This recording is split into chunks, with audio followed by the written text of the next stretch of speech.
player safety should never be a negotiation, especially in a preseason game. But here's where it gets controversial.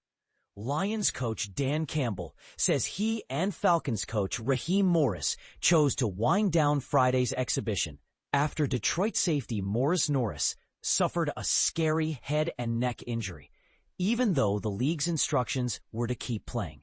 Morris, speaking immediately after the game, admitted he wasn't sure whether the NFL had officially signed off on ending it early. On Monday, Campbell removed any doubt. When a reporter asked what guidance came from the league, Campbell laid it out plainly. He and Morris agreed to run out the clock, informed referee Shawn Hochuli of their plan, and were told the game was still technically on. They responded by taking knees anyway. Hochuli said he understood, and shortly after, the game was formally called. Let's be honest, it was the humane choice. Preseason matchups are tune-ups, not must-win battles. Broadcasters and social feeds can hype them as much as they like, but these games exist to evaluate players and get reps, not to push through after a traumatic injury. And this is the part most people miss. The default protocol in football has long been to continue once the injured player is stabilized and removed from the field. That's how things initially unfolded during the shocking Damar Hamlin incident in early 2023.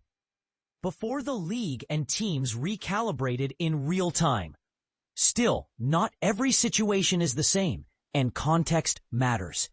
In the fourth quarter of a preseason contest, when starters are often out and the result is largely inconsequential, pressing on can feel like a hollow formality.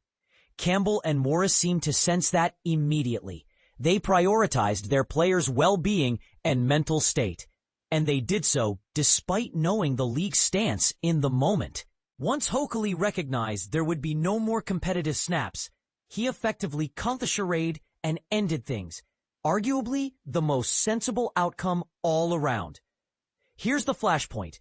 Should coaches have the discretion to override an in-game directive for player safety and team welfare? Or does that create a slippery precedent that could be misused? Some will argue rules are rules and uniformity matters. Others will say leadership sometimes means breaking with procedure when common sense and humanity demand it. What do you think? Did Campbell and Morris set the right example?